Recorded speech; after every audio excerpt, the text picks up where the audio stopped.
Hey everyone, welcome back to Craig's TV. This will be part 5, I believe, of the beehives being built. It's taken me a long time to do this because I got plenty of other projects I got to get done. These are not priority. And I'm doing a lot of extra stuff to these things and make them cool. So it's taking me a while. But anyway, I want to show you what I got. So the idea is to make these things ventilated on the bottom. And either way I stand, you see me and not that. So anyway, the idea is to make them ventilated. So this has got screen on it. And then I built a frame to go in there to stretch the screen. Basically, you put the screen on the bottom, and then you build that frame, and then you pound it down in there, and there's a half inch, or actually a 9/16 by 9/16 cut in these 2x12s. And the size of each of these pieces of wood is 1/2 inch by 1/2 inch. So it gives you a little bit of room to let the screen wrap around it. And when you have the screen on the top and you start pushing it down in and tapping on it with a rubber mallet, you start stretching the screen and stretching the screen and stretching the screen, and it gets taut. So that's what we got. Now, again, I've got some plans. They're laying on the floor right here. They fell down. I've got some plans that I got off the internet. They put the screen on there, but they don't put this cross member in here. And in that purple one back there that I built, the screen has a little bit of droop to it. And the problem is if you're trying to close the bees off from being able to get back and forth, that droop is where bees can go back and forth. It doesn't take much room. They can go through pretty small places. So I made this cross member piece to help keep the screen flush. So that's my plan. So now I got this one done. I still got 2 more to go. 2 big old boxes here that don't have anything on them. And if you look, this is where the frames will rest. The frames will be in here. And the feeders and the pollen traps and everything. Every type of a device that you want to put into a beehive is going to be inside here. And they're going to be just off the bottom of the floor if they're a frame, so that the bees can go between the frames. But if it's like an end board and you want to keep the bees in one section or the bees in another section, that needs to go all the way down to the floor. So there's a lot of different things going on here. So anyway, so I'm gonna go ahead and take this one down. It's done. That part of it's done anyway. And I'm gonna start building the screen onto these 2. So let's check it out.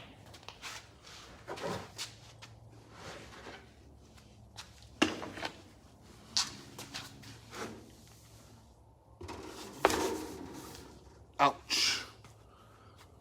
God dang it. Oh well.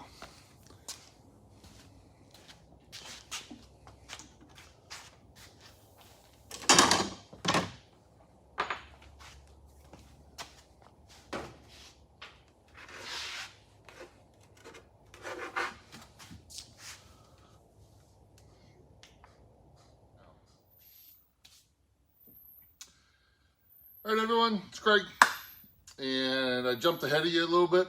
I've got one last box to put the screen in. I'm gonna show you how I do the screen thing.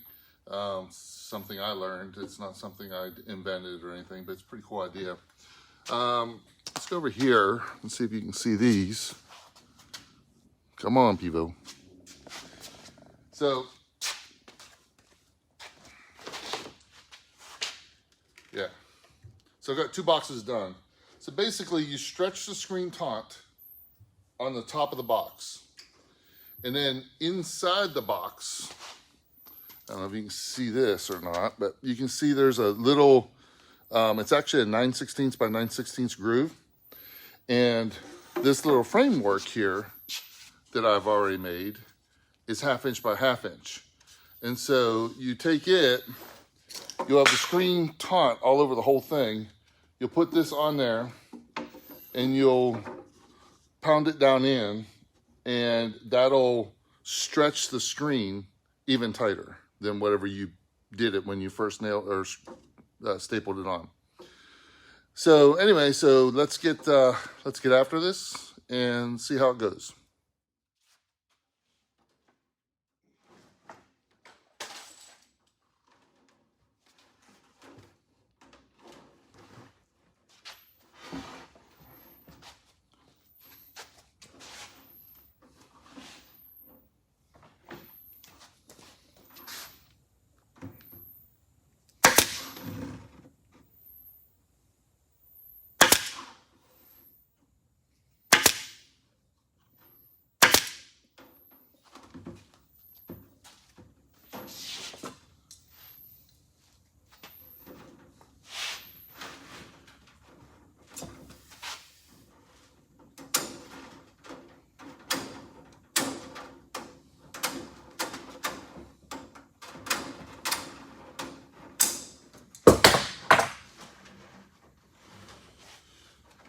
All right, so we got the screen cut, and I'm going to take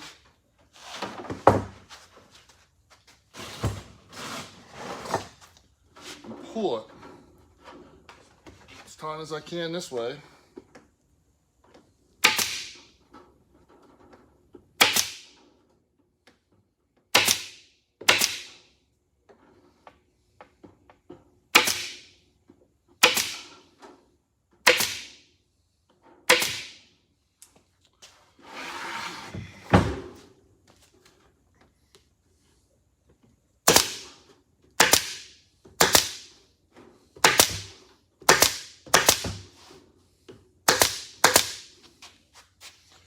And I'm going to pull it this way.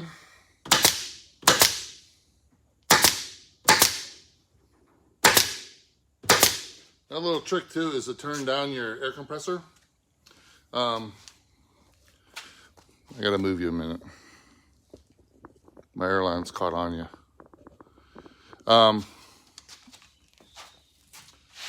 So turn down your air compressor so that it doesn't push the staple through the screen.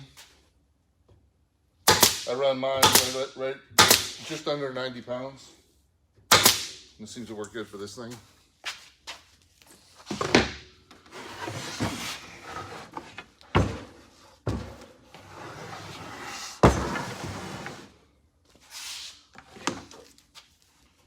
Again, pull and taunt. It's really hard to pull these things and do any good with it.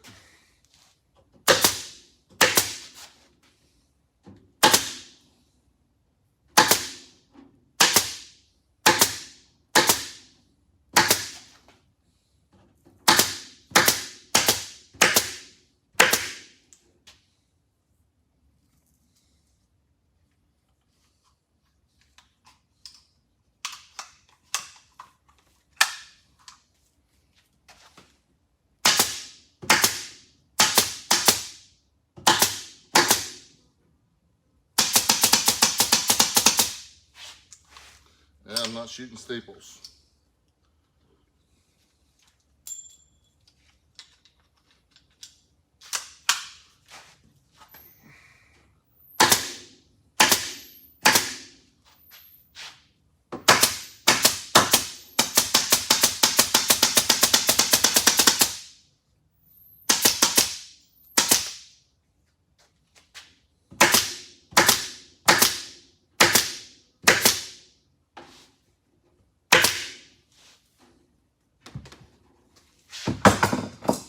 All right.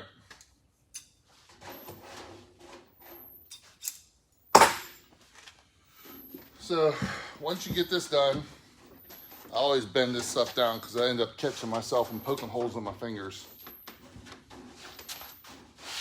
I'll show you how to get rid of that. So it's pretty taut. So the big important part is when you flip this thing over, you don't want this hanging, because then there's no way to keep the bees from going underneath your divider board or your end board. So you want to try to keep it as good as you can. So the plans just had this outer ring. I added this center, the crosshairs in the center, to again make it stiffer. So the other thing I want to do is I want to look and see if there's a bow to it, which I purposefully built it with a bow in it, or not purposely. I purposely picked the wood and turned it, orientated it so that it all had the same bow in it. So I'm actually going to put the bow facing down so that it's actually pushing inwards on the material instead of outwards, which again would let the bees go. So now, here's where it gets tricky. You got to start pounding this thing down in there, and you're stretching the material, the screen down in, and this is going to go all the way down in to where it's flush. If you look over at those other ones, they're flush. So I'm gonna grab my hammer.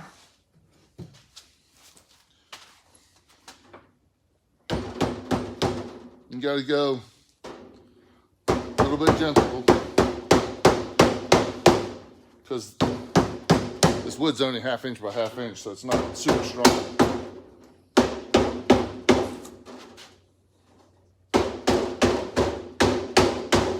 So I hit my thumb twice already. Jeez.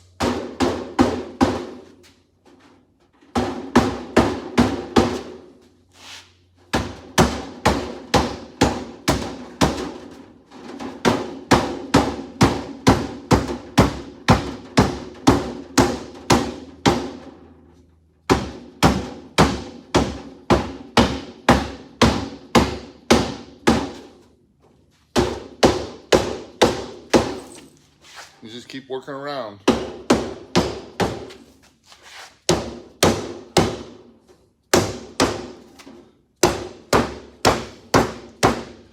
honestly, I've never got one of these in there that doesn't have a crack in it somewhere. But if you're screwing it down all the way around and it has a crack in it, it doesn't really matter, so don't worry about it.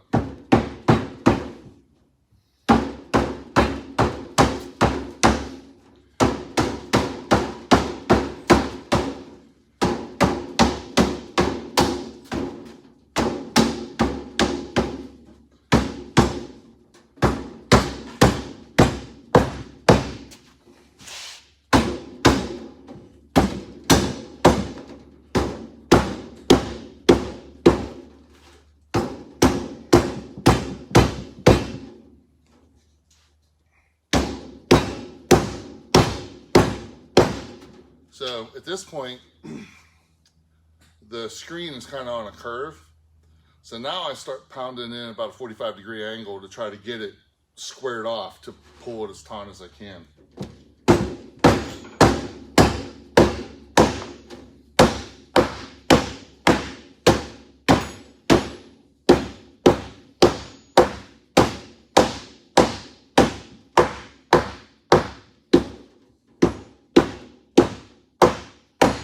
Okay, so now this corner is ready to be screwed in.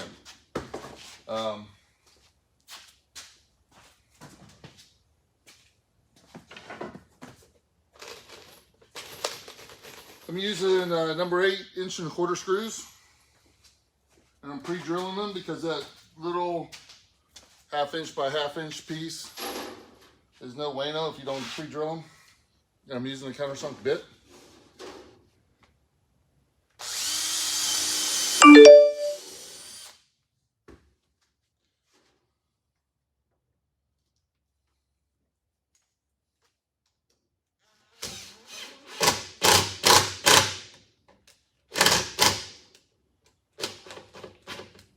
See, that one split apart already right there. Gotta be careful.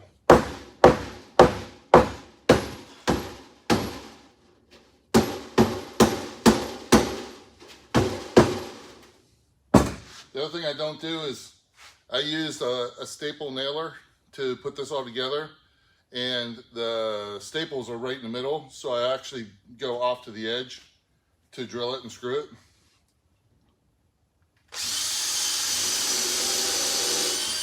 That way I'm not drilling into the staples.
might notice that sometimes the staples actually pull out.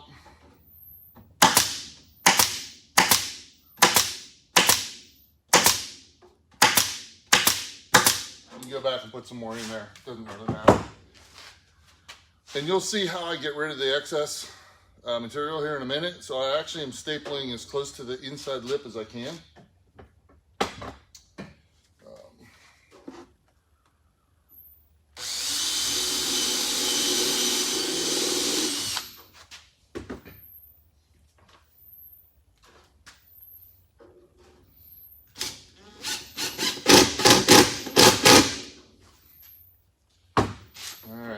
So we'll start working our way that way. You can see this one's broken right here. So again, it won't matter.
All right,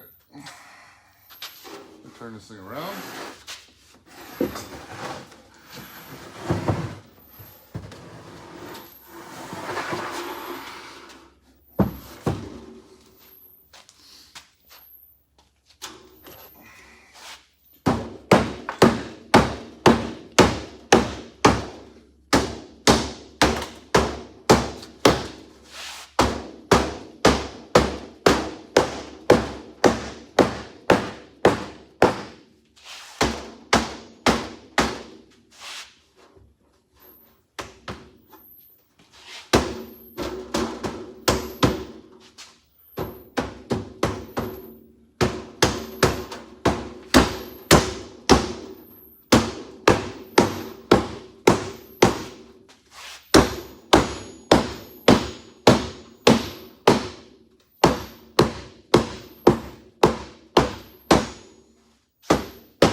Okay, so I got 2 in each corner, so I'm attaching each piece of wood.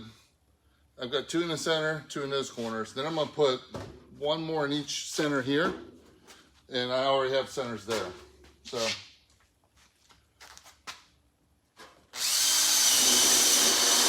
probably overkill. All this is probably overkill. But it is what it is. It's the way I like to do it.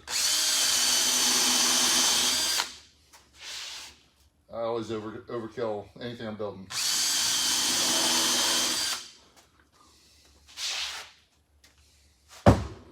Anybody seen my video of my stairs that I have right here? You'll understand that I overkill everything I build.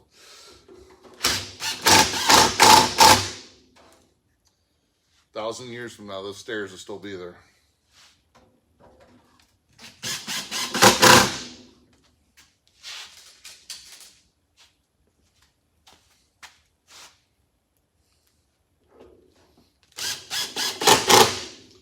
It's like my bee shed I built last year. It's built just like a house. Like a well-built house, actually. Most sheds are built out of 2x2s and little things, so not mine. Okay, so I'm going to take this and I'm going to hold my fingers up against the thing and just cut this off all the way around.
And the last thing I do, stick a mallet, pound it all down, including the staples.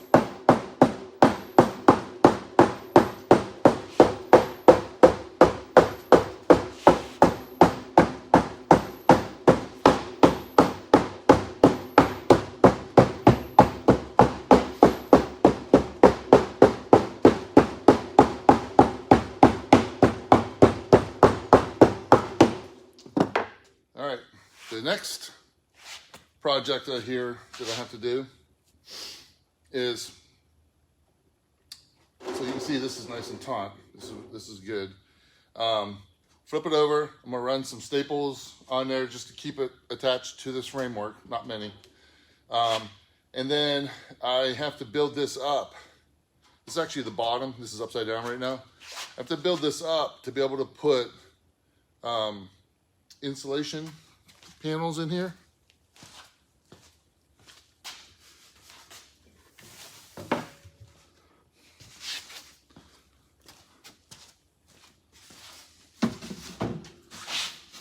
So I need to be able to build a trap door on the side and framework with a piece of plywood so I can put this insulation in there, and also with the insulation, these thin pans that you put in underneath in here, in this side.